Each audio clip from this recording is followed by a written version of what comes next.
We grow when we give. We grow when we give. We grow when we give. Nosotros crecemos cuando damos. We grow when we give. 与えるとき成長する。 We grow when we give. Welcome to R.O.G, Return on Generosity, a podcast celebrating generosity at work. Not financial giving, giving valuable time, alternative perspectives, and genuine collaboration. Welcome back to R.O.G, Return on Generosity podcast. I'm your host, Shannon Cassidy. And today, our guest is someone whose life's work is about moving forward. Joining us is Dr. Lani Nelson-Zlupko, an executive coach, psychotherapist, TEDx speaker, and Fortune 500 keynote presenter who has spent over 25 years helping people and organizations break through barriers and thrive. With degrees from Harvard and the University of Pennsylvania, Lani is a powerhouse of insight into why people get stuck and, more importantly, how they move forward.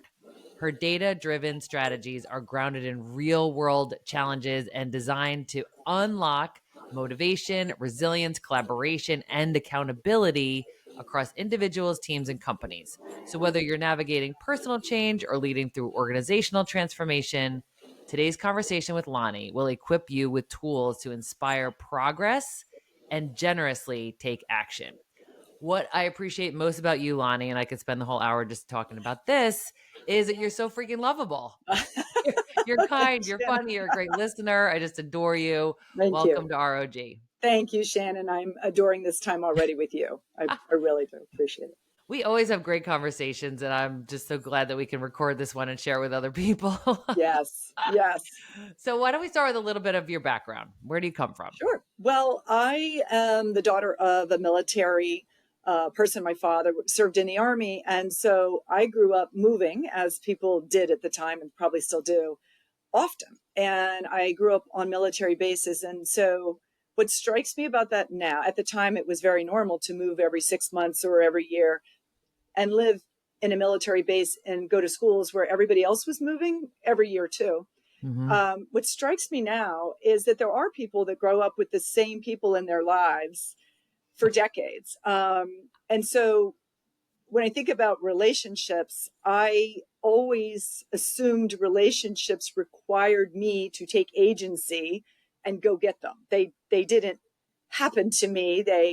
If I wanted a friend, I had to say, I'm Lani. Would you like to play with a Frisbee? Would you like to go to I had to make a friend, keep a friend, and then make a new friend. So I think that it's been interesting for me in my career as I study relationships is to actually teach that concept to people who are not aware that, relationship is a noun, but relationshiping is a verb, and it takes a lot of agency and some skill.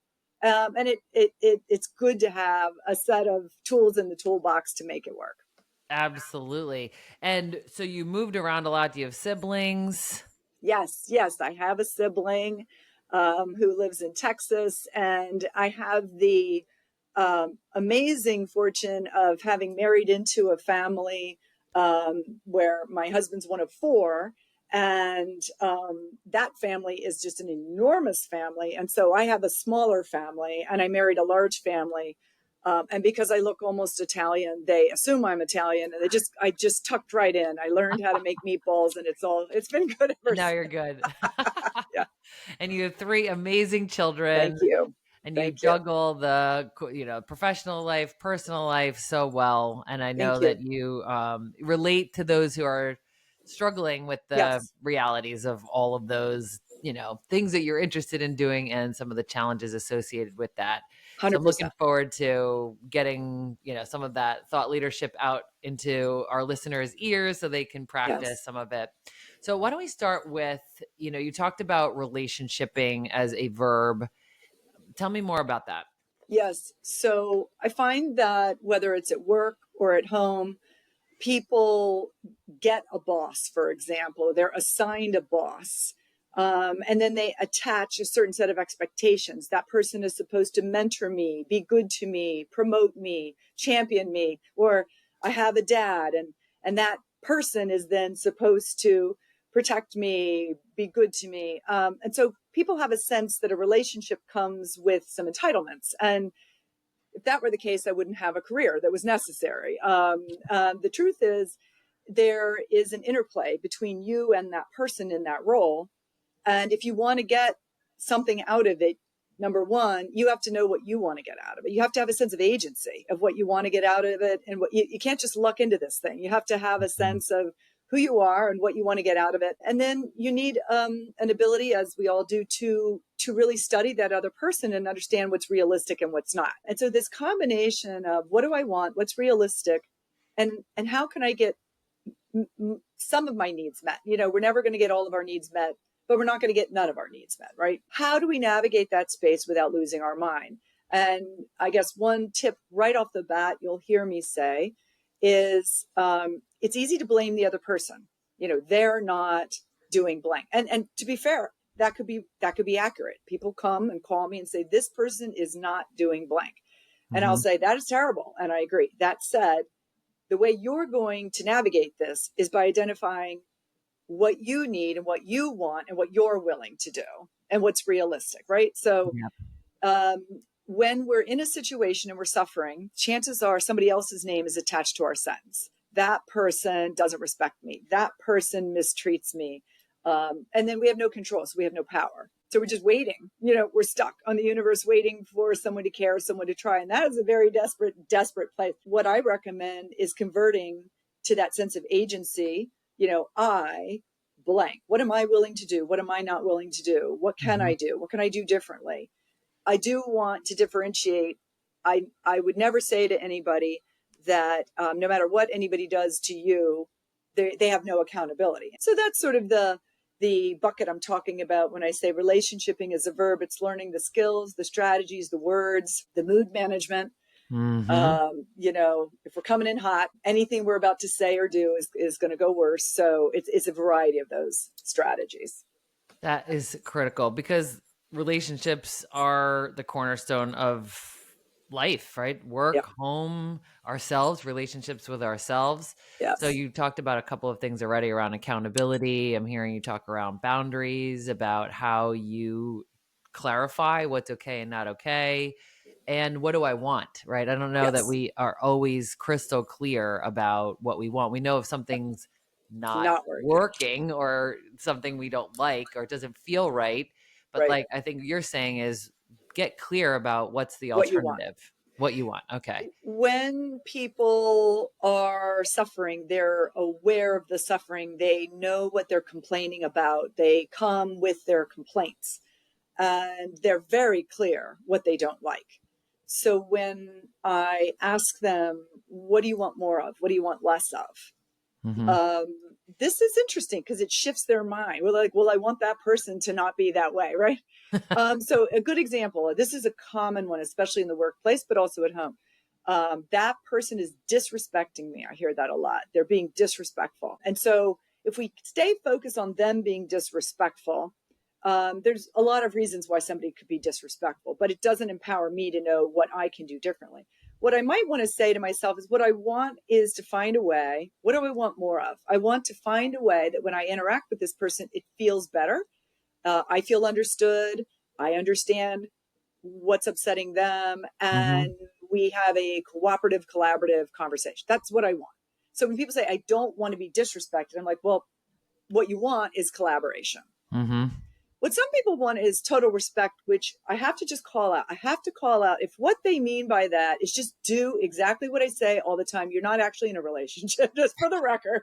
I just have to say it. Relationships, you struggle with them and you would struggle without them. It's a struggle to live alone and it's a struggle to be in a relationship. But one of the key things about being in a relationship is you're not going to get it your way, right? So, having the ability to calmly navigate your needs and their needs calmly, it is teamwork, gets us out of that, they need to respect me. I'm like, I don't know. They need to cooperate and collaborate with you. That would be nice. That'd be a nice goal.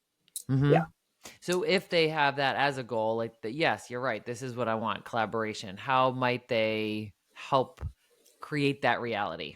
What I'm going to do first is the MOVE, the M is moved back, and just calm myself down, because if I feel disrespected, I'm triggered. And if I'm triggered, I don't have clear head. So when we are activated in our own emotions, we don't have a clear head. And the reason that's important to get clear-headed is we need to be grounded. If I don't pause, I do not have free will. I do not have power. Pause is power. If I'm reactive, I am acting because of someone else. I am not grounded in my values, my words, my reputation, my strategies. I'm literally reacting. It can feel authentic to scream at somebody in the moment, but we are not acting from grounded mind. We are acting from fight flight. Fight flight does exactly what it says. It will make me leave my job. It will make them leave their job, or it'll destroy. Fighting is the goal of fighting is destroying. And if this were a survival situation, that would be useful. If I had to fight a panther and I needed to survive, that'd be great. But in the modern world, our relationships are not survival. And so as a result, I must calm down. And that's move back, pause until my heart rate comes down. Take a second or a day or 2 days until my heart rate's down. And then I can get to O.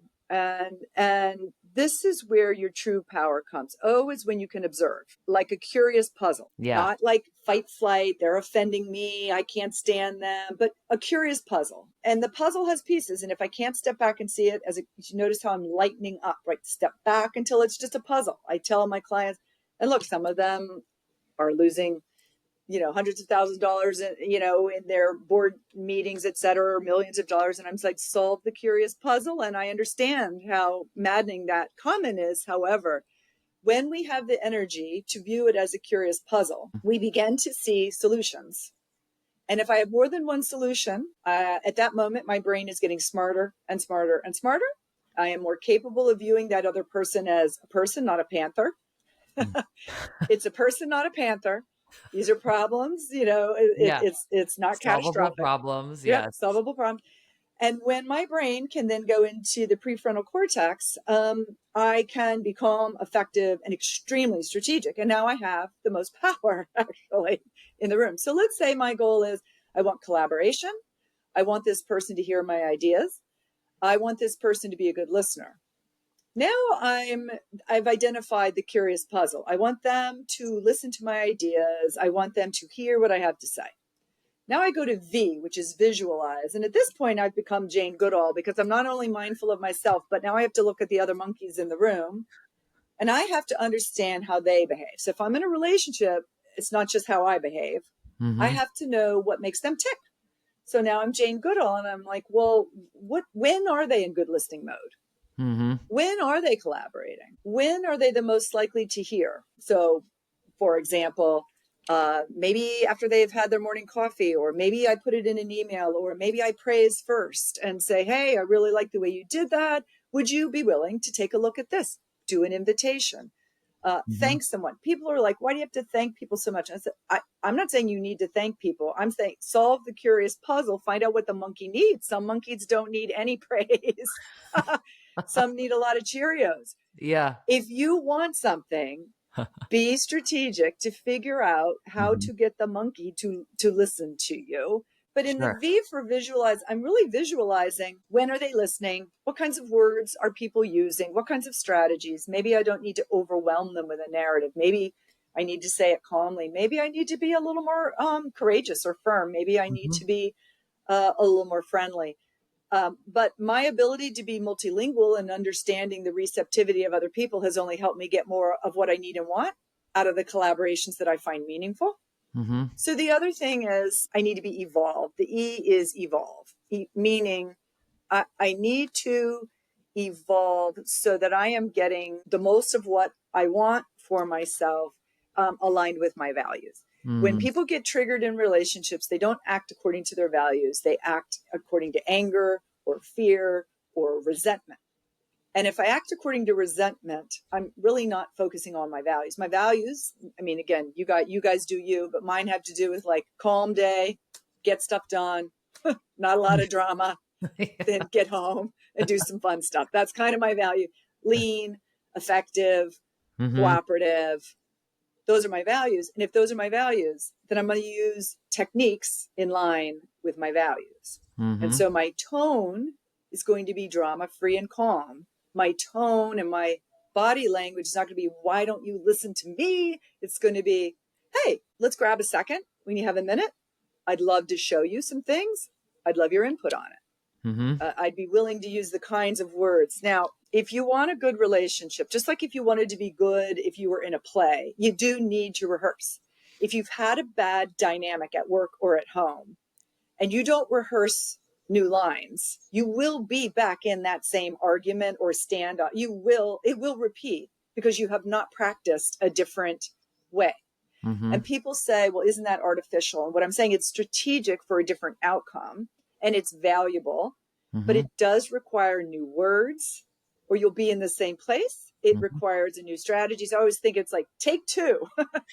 Like if that one didn't go well, all right, let me go home, figure this out. Take 3, take 4. And occasionally, depending on the person, I can even workshop it with them. Hey, I've noticed we're going round and round. Here's the way I'm hoping it would go. You talk about this, I talk about this, and the project moves forward. How can we get there? So I might even engage them, right? Hey, we seem to be going round and round. One other reason we want some rehearsed phrases is that when our brain gets activated, we get very charged in relationships. They're very, when someone isn't treating us the way we want to be treated, we get very upset. We get very hurt, angry, resentful. And once that happens, my words are gone. So that is not the time to think about what to say in lifetime. In the moment. Yeah. We need some rehearsed phrases that keep us sane. There are a few in my MOVE workbook, but just in general, there's a few like interesting. I really want to get this right. And I want us to solve it together. Let me get back to you. Or, this matters a great deal to you. I can tell. And it matters a lot to me. And I want us to do it well together. So why don't we do this, right? So a few phrases shift us from going at each other to with each other. Because we're going from enemy energy, suddenly you're not doing it my way, and now I have to kill you because I can't stand you. Or you're talking to me in a way I can't stand, so now I have to hate you. The brain is in enemy energy. The brain does this to us. So we have to remind each other we're just people solving problems, and we have to use words like us, team. We're a good team. We're in this together. Everybody eye rolls. You have good ideas. I have good ideas. We have different ideas. Let's see if we can put them together. So these are the kinds of things that help us reframe and shake the etch-a-sketch away from enemy energy and put us right back on two people, different, just trying to co-solve. We oftentimes get in a situation where we think that if we're not winning, they're sabotaging us, right? Like if I'm not getting my way, they are ruining my life or sabotaging me. And I just, for the record, want to remind everybody that in any given time when we're in a relationships, by the way, it's a struggle to be alone. It's a struggle to be in them. There's 3 outcomes for every scenario you're ever in. You're winning, they're winning, or you're compromising. So 2 out of the 3 scenarios, you're not winning. Out of any time you're with your teenagers, your coworker, like 2 out of 3 times you're not winning, or you got to be alone. Just go take a weekend. If you want to win it, go. But if you want to be in it, be prepared to lose well, because it's a worthy loss. So you're saying anticipate that you might lose. 100%. So how do you lose well? First of all, remind yourself you're in a relationship. So if I want them, I have to want everything that comes with them. If I want a car, I have to pay for the car. If I want a relationship, I got to pay for the fact that there's tennis shoes everywhere, or somebody's too slow with the Excel spreadsheet, or somebody didn't get the, people are just surprised. It's like buying a car and being floored that there's a car payment. There is a payment. And then you have to put gas in it. There is a payment every day. And so in extreme adulting, I'm like, get ready to hemorrhage the payments, wake up every day and just get ready to lose in order to be in teamwork, Yes.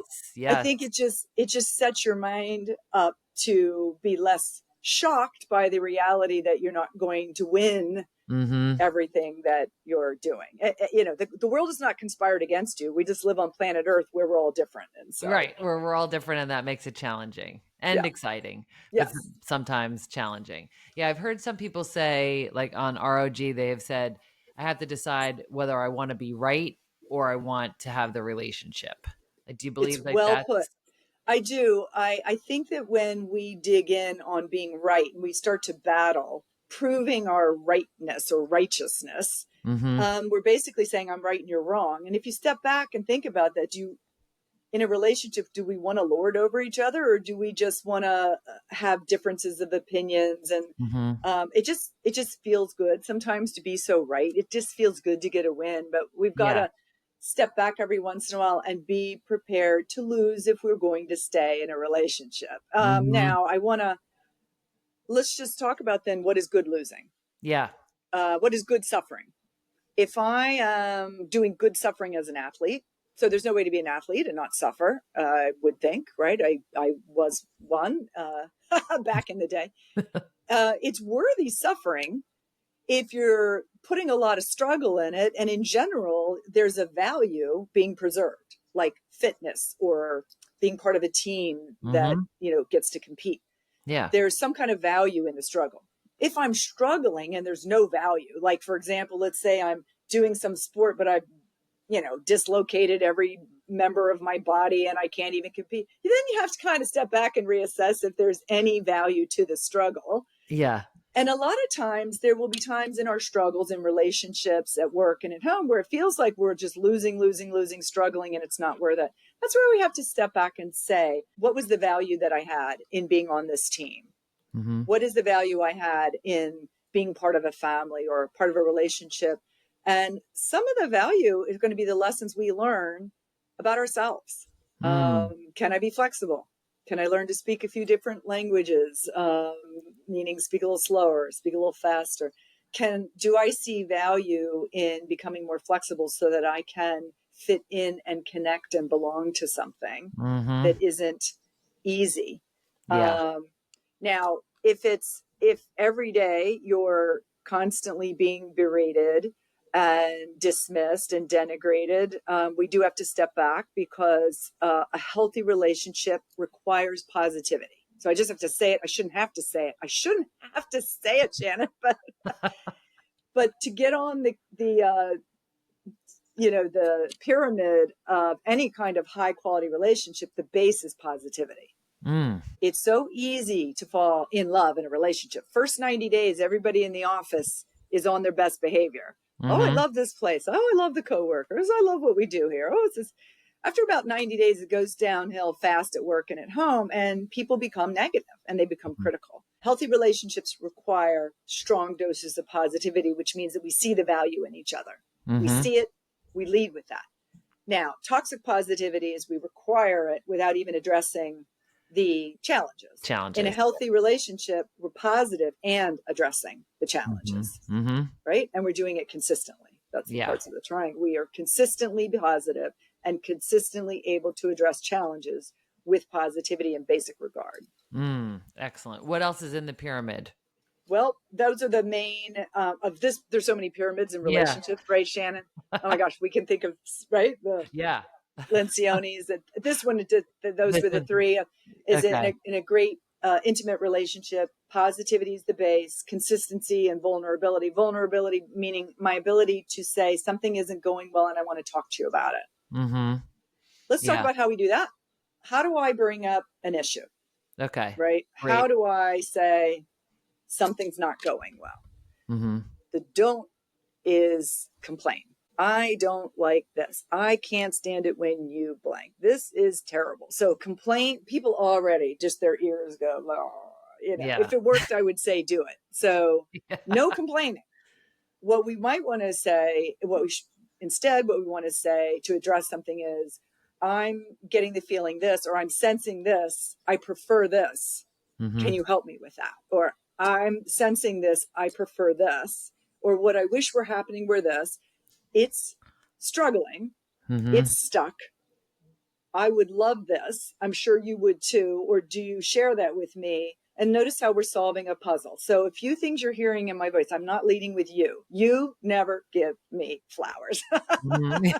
Someone's like, oh, you know, I really wish I could be delighted. I really wish there were surprises. It's just a thing I have, Mhm. right? Yeah. I wonder if you could find a way to surprise me. Now, how could I surprise you, right? So I'm talking about what I want. I'm Yeah. asking for what I want. I'm actually backing up. I'm clear about what I want. And I use an I statement instead of you're late again, with the document, we're going to be behind. It's I'm recognizing the forms are not getting here on time and I'm out of ideas for how to remind you or help you get them here. Mhm. It is really important that they get here on time. Yeah.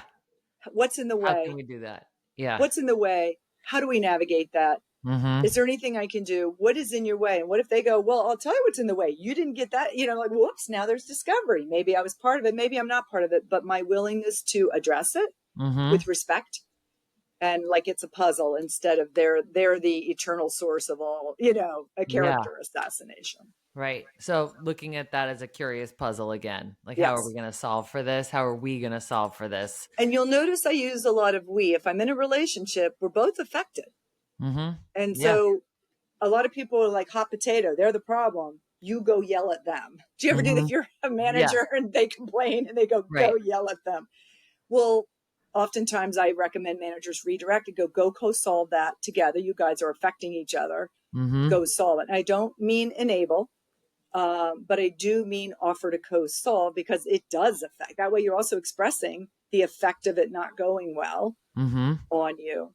So co-solving, assisting or supporting is different than enabling. Enabling is when I'm helping you and thing is getting worse. Yeah. Assisting is I'm offering some ideas or encouragement or Mhm. chocolate, whatever it takes. Whatever And it it's takes. getting better, right?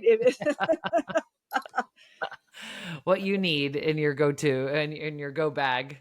That's right. We've talked Chocolate about is always in my go bag. chocolate's Yes. always in there, of Yes. course.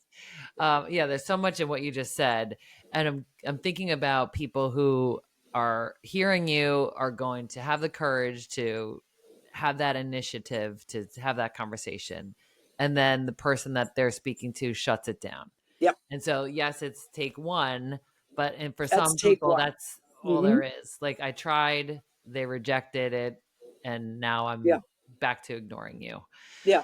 and plotting against you or whatever. But so like what do you recommend to people who try this and they don't get the reaction that I they're hoping love that for? question. Number one, it's so informed. You obviously live in the real world and you know humans, right? Yeah. And so you'll hear me say persist Mhm. 13 different times. When do you get to give up? When do you get to lose your mind and yell at them? When do you get to fire them? When do you get to divorce them? Yeah. 9 months of hard work of trying 9 different ways or 13 different ways, persisting. And what I'm saying is, number one, humans are wired to be defensive. They're Mhm. wired. I mean, they're stuck too. They may not know. And so, and again, this is not necessarily fun to hear, but I do challenge my clients to give it take 13. And the reason being, because you will encounter this dynamic again. There is nowhere on planet Earth where you won't find a defensive, you say it once and they go, what are you talking about? Yeah. That's going to happen most of the time, right, Right. Janet? And so now we're talking about how do we bring it up and expect, remember how I said expect to lose all day long? Mhm. Expect defensiveness all day. You can get mad about it, shocked about it, but humans are defensive. So what we want to Mhm. do is when they get defensive, say, so you're gonna validate and repeat. I hear you. Like, what do you mean? I got it on time. I got it on time. Or let's say they get defensive or they just say that's not a problem. I hear you. And at the same time, because this is really important, I want to address this with you. So I'm Mhm. smiling and I'm Mhm. repeating. We're using a bit of, look this up, guys. This will blow your minds. Dear Man, DEARMAN, Dear Man. You'll find it all over YouTube. It was initially developed by Marsha Linehan, who's a rock star in the mood management world, but she also helps people deal with interpersonal relationships. Mhm. And it's a very influential way to have a conversation. And then D stands for data. What are the data? They're not social or emotional. They're just data. E, express the impact of that data. Well, when this isn't on time, I can't submit the report. And if we don't have it in on time, we're not going to get paid. And that could jeopardize my job and yours. A, ask specific. You'll notice a lot of people D and the E, but they don't A. A, I'm really asking you to have it ready at 8 o'clock the day before. We get really specific. Now, the R is repeat, because they're going to get defensive or they're going to disagree. Mm-hmm. So we just go, well, I hear you, but because of D and because of E, I'm asking A. So I'm asserting, but you'll notice I'm doing it calm and pleasant. And I might have to do this 13 times. They go, yeah, but so-and-so in marketing didn't. You know what? That might be the case. I have different information. But because of this D and this E, I'm still going to need you to do A. And what I really like to do is spend our time solving for A. Mm-hmm. And so repeat, hold your ground, watch them tucker out like toddlers.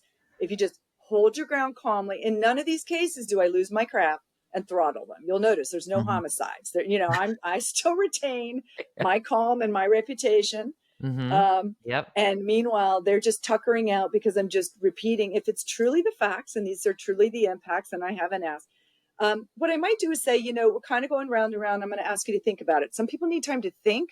Yeah. They're too attached. Think about it. Let's have this conversation tomorrow. Let's see where we are.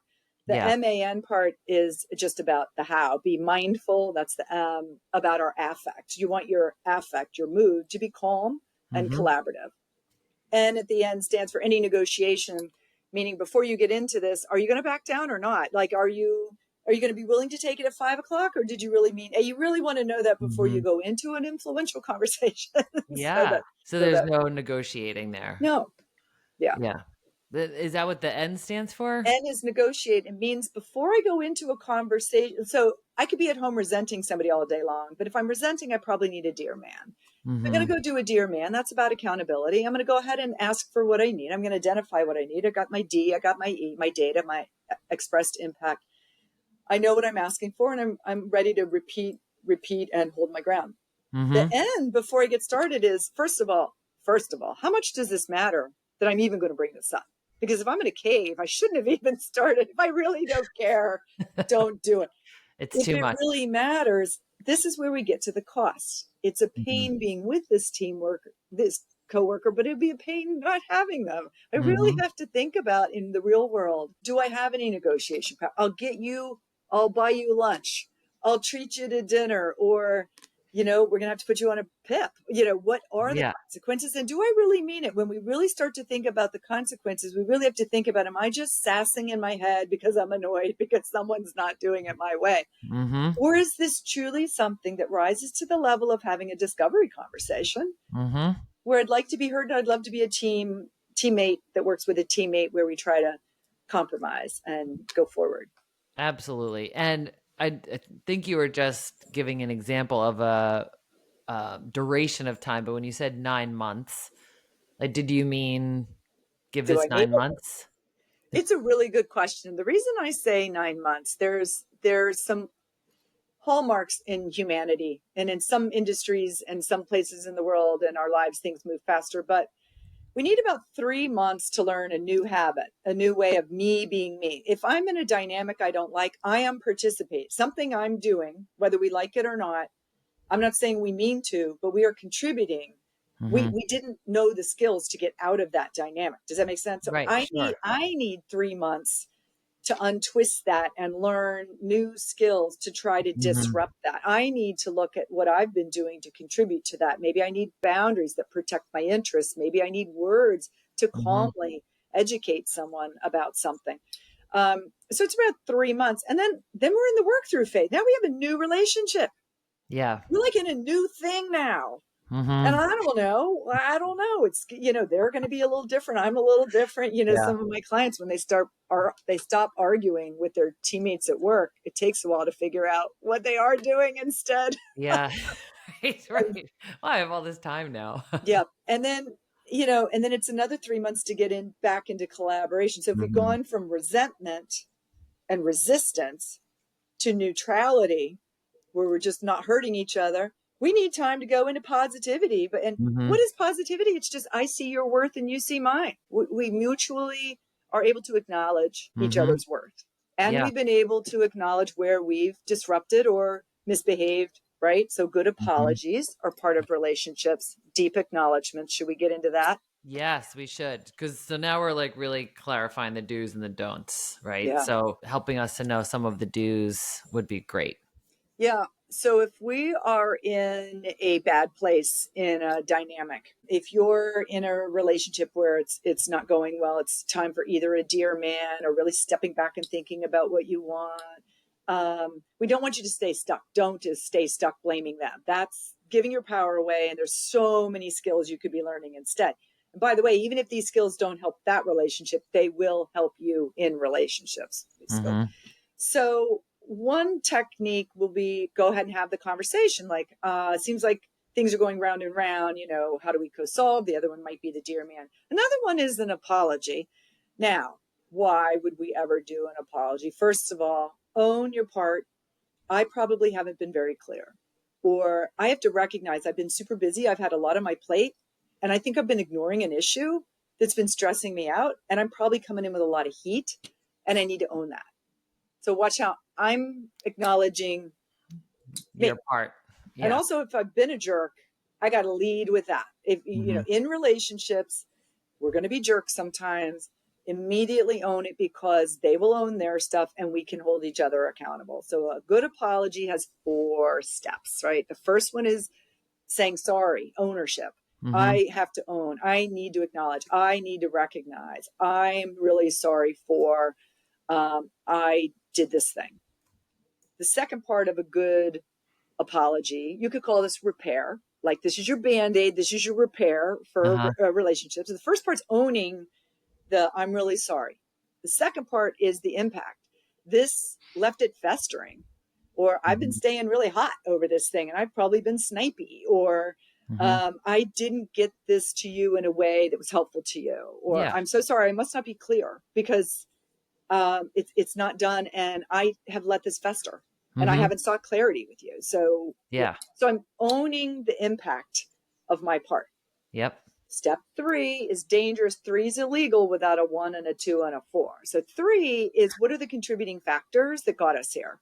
These should not be excuses, but they could be reasons. Okay, they shouldn't be excuses, but they could be reasons. I'm really sorry. I wasn't paying attention.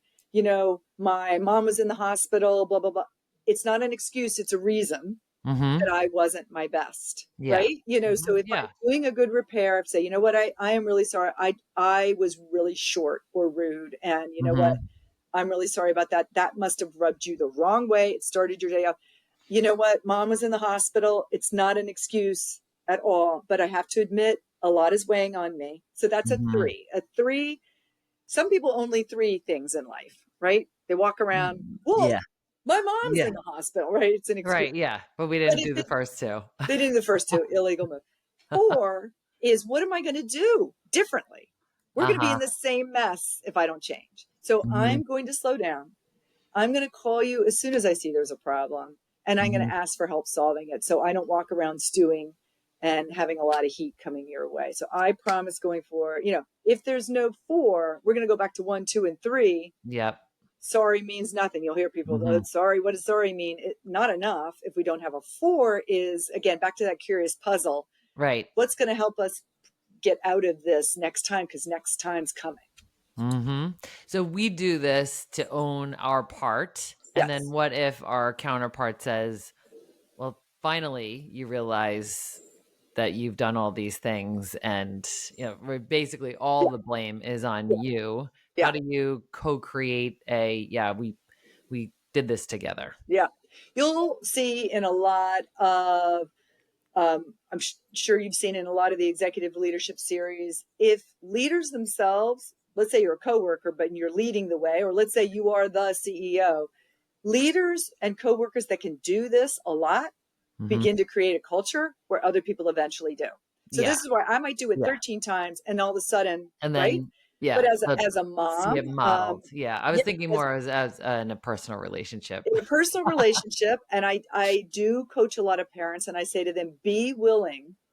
You won't like this. You won't like me for saying this, but be willing to own your part and let them sit there and stew in their silence. because I promise you that eventually they will come to you, and they will be people who are accountable. They'll be like, hey, Mom, I'm really sorry. I got to let you know that this happened. Or, you know what? I wasn't being really fair. What, watch and wait, but be willing to lead it and plant the seeds. And then I guess the other thing I would say is, if you know what your values are, and let's say you value repairing relationships and being good at relationships, then I'm going to do them whether they do them or not. I mean, Yeah. this sounds a little weird, but my power is in me being whoever I am. And I'm not going to let somebody else cause me to become a worse version. This is very difficult. Yeah. This is difficult because we want to do tit for tat. And maybe some people don't deserve your apology. Well, then you need to think about if it's time to disentangle from that. That would bring us to another segment, which is how do you disentangle from a relationship where it's always you. So if it's one of the other rules of relationship is reciprocity and contributionship. Okay. Yeah. Healthy relationships rule. The ROI, the R.O.G. We don't need always in kind, like I do for you what you do for me. We don't need it in kind, but there should be some reciprocity. Right. And mutual contribution. And if you're the only one giving, number one, just make sure you spend 3 months figuring out if that is just a pattern in every area of your life. Then we need to figure out how you tend to overgive without expecting. And do you know how to get a good expectation going? Do you know how to have a conversation like, hey, I'd really like this and I really mean it. Hey, I really mean it. And I'm really going to nag you. I'm going to be a classy nag because I really mean that I expect you to contribute to me. Yeah. So it's okay to ask for reciprocity, especially if you're in a relationship where you historically have not seen it co-created. Yes. A lot of women, for example, are givers. They, at least this is how they frame it. I take care of everybody's needs. I instinctively, I take care of the family, blah, blah, blah. And then they hit an age and they're ready for they're losing their mind. And we even have a term, the gray divorce. They're like, as soon as the gray hair hits, they're out. They're like, that's it. I'm not taking care of one more person. And what they haven't learned is how to say, I have a need. Now, again, maybe they met everybody's needs before they even were articulated clearly because they're mind readers. But let's just say on the land of Jane Goodall and the chimps that those chimps don't know how to read minds. And so how do I get my needs met from a chimp that doesn't read minds and thinks I'm fine? Well, I could silently act miserable, or I could say, hey, I just want to let you know that something's really important to me. Now I'm going to tell them that, but they're not going to get the message until I do this several times. So I have to be a classy nag. And I have to say, you know what, that actually really matters to me. This is actually pretty important to me. I feel like I give a lot.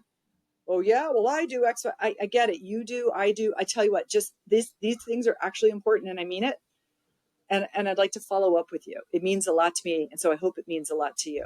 If they keep dismissing, you can say, you know what? I feel like you're dismissing me. And that doesn't feel good. What I'd rather you do, now watch me role model words to the chimp. What I'd rather you do is say, sure thing, hon. And then we're just a great team. That would be good too, right? Yeah. What I'd really rather you do is just say, sure thing. That would be good. I would really like that. That would mean a lot to me. And then thank. Catch them being good. Thank. Praise, praise, praise. Now, this is if you want to get people to do your bidding, which I highly recommend everybody learn how to write. If you want to be influential, because obviously you're going to do this for good, not evil. You're asking people to respect you. You're not trying. Yeah. You're not manipulating them. You're not manipulating. You're trying to say, I want some things done for me. And I'd like to work on this. And so I always say, if I want that, then I'm going to be willing to lead it. And I might have to lead it multiple times to change the pattern. It might take a month, 30 days of a new pattern till we have a new language, right? Once we get to 90 days of a new pattern, we have a 50% chance of in a year, that pattern is set. If any behavior has gone on for a year, it has become the new way. So these are just some things to know about human behavior. Yeah. Really, really helpful to have like that time frame in mind to keep going, to keep at it, right? To be tenacious about it, to take 13, take 14, whatever it requires for you to establish that new reality. And then like you have said or alluded to, like there might be points where it's just not going to get better. And then that's another crossroads. But you're saying for those situations where you can influence, Yes. these are some of the ways that you can do it. Yep. You persist. You might need to take breaks, just like anything else. You know, take a break, relax, recover. Yeah. And then we want to keep trying with new skills. If you get to the point, at any point, obviously, if people feel there is zero return, that's, you know, you want to get, well, you can get professional help or good guidance all along the way. Yeah. But disentangling is challenging business, whether we're extricating ourselves from a career or a relationship. There's a lot to be thoughtful about in that Yeah. as well, because it's not a small thing. So one of the things you said also is about knowing your values and like speaking from your values. So would you recommend for those who are hearing this and inspired to take these steps, would the first step be introspection? Yes, yes, Yeah. exactly right. One of the first exercises I give people is, what are your values? Mm-hmm. What are your values? What matters most to you? There's even like value word lists. You can look on Yeah. Google. I think Brene Brown has them. There's words, and you're just essentially finding the Mm-hmm. 4 or 5 that resonate. Make sure you update your values. You may have valued being very helpful at one Mm-hmm. stage in your life, and maybe now you value reciprocity. I mean, our values sometimes change with the age Mm-hmm. and stage of our Yeah, lives, for and sure. make sure you're doing an updated version of your values. You'll know because they'll feel really, really good to you when you Mm-hmm. look at those words and you think of your next 5 And years. it resonates. Yeah. And it You, gets you like energized. yes, Yeah. yes, So, what are the things that get us stuck? I've heard you talk about this in your TED talk, and I think yes, you've talked about them in our conversation today. What are some of the key yeah. things that get us stuck? Yeah, there's 3 biggies and a few others, but pride, ego, and fear. You'll hear us talk about that in the field of psychology and psychotherapy and even career coaching. So pride is sort of feeling like I know what's best for me. I've already figured this out, and I'm just going to sit here being like I'm right and everyone's wrong, and we just we get stuck there. And that prevents us from just turning and learning a slightly different way. And I often say, if I'm staring at the wall of pride in my righteousness, but I'm stuck, it's possible there is a different way for someone like me if I'm just open to thinking a slightly, if I can just get out of my own way. Ego is similar. Ego is sort of the world is ruined. This is all about me. The world uniquely conspired to ruin my life with this, where everybody else has it better. The truth is everybody is suffering from the exact same problems. Mm-hmm. Everybody in your zip code has the same problems. I have more work than I can handle because everybody in Delaware and Pennsylvania and so forth and colors around the country have the same problems. So if I can realize I'm part of a larger human phenomenon and just study humans in general and Mm-hmm. strategies in general that allow me to turn and learn from others who've gone before me. Yeah. Fear constricts, and fear causes us to stand still, or Yeah. flee our problems. Fear causes us to avoid. And when we're stuck in a dynamic, we need to address it. We need to change it and address it and go through it. And Mm-hmm. fear basically is like, go hide in the basement and maybe this thing will go away. Hopefully. Guess what? Not happening. So this is where we have to go face it, tackle it, move through it. And that's where Yeah. we might need some brave other soldiers to help us. The opposite of fear is not peace, it's bravery. It's the courage to address this thing and the Mm-hmm. words. We need the words. Yeah. If we haven't been able to tackle it or address it yet, we're probably using the words that are making it worse or holding it the same. We Yeah. need better words, kinder words, more sophisticated, more elevated words to help us navigate through that. Like, what would be an example when you're talking about words? And I think you've already shared Yeah, some words in our might conversation. be, I've noticed that this pattern has been continuing and I really want it to go a different way. Mm-hmm. This is what I would love to see. And I think it's realistic. What do you think? I'm sensing that there's a standoff here. And that would be unfortunate because what I would want most, and I'm gathering it's what you would too, is that, we just whip this thing out and get it done and, Mm-hmm. we handle it. Yeah. I would like that. So the words are based on optimizing something Mm-hmm. getting better rather than leading with what's wrong. So good. So I know the key thing that you want our listeners to get from this conversation are skills for how to avoid known traps in relationships. And you've been teaching us those, and skills for how to keep relationships productive. Yes. So what are some of your best like relationship hygiene tips? The first thing is keep in mind, getting into a relationship is easier than maintaining it. Maintaining it, positivity. If you want to have a good relationship, I tell my executive coaching clients, part of their homework is they need to find 3 or 4 things they like about everybody on their team. They need to list them down and they need to deliver them in random doses. Remember to like your people. It's easy to begin resenting your people. Before you drive home to your house or take the bus home, before you open the door, think of 2 things you like about the creatures you're about to encounter, because you're going to think of all the things you resent the minute you open the door. Yeah. So training the brain to be positive. The other thing, good hygiene, is stay curious, not furious. Your brain is going to want to make an enemy out of this person. And you might say things like, why do they do that? Which is a furious question. A curious question is, I wonder why they're doing that. People don't do what they do for no reason. You might not like what they're doing, or you might not like the reason, but they're doing what they're doing for a reason. And if you're deeply curious, you might find out the reason and you might be able to co-solve for it. And so using curious language and playfulness, make sure these relationships are worthy struggles by rewarding them with treats. We don't want life to be a grind. It's going to make it, if all you talk about, either with your coworkers or your partners at home, are the responsibilities and the problems, who wants to come home to that? Who wants to hear that? You start to have association where you look at their face and you're like, I don't want that. Right? Yeah. Like, fine, stay fun. Fun hygiene. Make sure you're fun. Make sure you've done something fun. Go do something fun. So you have something fun to talk about when you come home, to the dinner table. Make sure you're doing good hygiene on yourself, that you're somebody you'd want to be around. And if you're finding you're just super agitated, super resentful, that's time to get some help to lighten that load, get that out. So you're not spewing that all the time on an untrained therapist at home or in the office, right? Make sure you find a way. So the other things are keeping it light, making sure that you're only solving what you really need to solve. The Gottmans, who are couples counselor, John Gottman Institute, they have a lovely phrase, which is tolerate, the unsolvables. There will be unsolvable problems. There will be, you will be born and go to your grave with some problems. That doesn't make it a bad relationship, but it might not be solvable. So don't waste time and energy on an unsolved. Let go. So the skill and ability to let it go, shake the Etch-a-Sketch and be like, you know what? Whatever. He's got an Italian energy. What are you going to do? He's not going to be like a mild person. Let it go. Just let certain things be.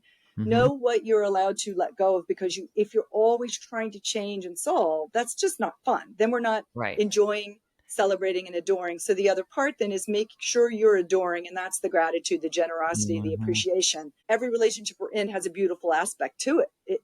It's a blessing in some way. It's a privilege in some way. Are we also keeping top of mind the blessings and the gratitude or the generosity that we are getting from that relationship? We tend to forget. So keeping some of those things top of mind. Brilliant. So smart. All right. So are you ready for some rapid fire questions? Do it. All right. Okay. What's one mindset shift that you can instantly unlock progress for somebody who's stuck? 10%. I would say give it a 10% change or a 10% different. Do it 10% different, or do it 10% better. Okay. So giving them the 10%. Yep. Right. Just say 10% more. I know you're stuck, but do it 10% differently or 10% more. What's your favorite brain food? Something that you eat or drink to stay sharp? Pistachios. Oh, in one word, what does resilience mean to you? Persistence. Never giving up. Yeah. What's a song that always boosts your energy or mood, or a playlist on Spotify? Well, I think we're going to have to say Lady Gaga at this point. Lady Gaga. Yeah. What's your favorite strategy for bouncing back from a rough day yourself? Giving myself about 5 minutes to have a good pout. And then music. So, listening to good music quickly switches everything out. And if I can get a good playlist going, then I can reset. You're right back. Okay. So early bird or night owl, when do your best ideas come to you? Ooh, I was going to say early bird, but there are some times when it hits, you know, Yeah. in the middle of the night when everything's quiet, no one's talking to us, you know, so Yeah. a little bit of both. A little bit of both, just depends. Give Yes. yourself the liberty of whenever they Yes. come, we Whenever they appreciate come, them. get the pen and paper ready. Yeah. What is a book or resource that you believe everyone should read for personal growth? The first thing that just came to my mind was Mindset. You used the word mindset by Carol Dweck, The Growth Mindset. It's small. Everybody can benefit from that. If you could instantly master a new skill, not work related, what would it be? Flexibility. Like yoga, like I'm the person sitting on the yoga mat upright. Everyone's like folded Everyone's, over. like, on their head. I have no flexibility. I mean, thank God I'm not a gymnast, but I can't bend. That's the whole thing. It's like Barbie, you know how like Barbie, like she exactly. her legs I just barely fold. I know. It's terrible. And then last question is, what do you think is a characteristic of a great friend? Adoration. Somebody that can adore me, and somebody I can adore. Well, good, because I adore you, and I'm so grateful for you. Of course. Me too, Shannon. Thanks so much for the chance to talk with you today. I loved it.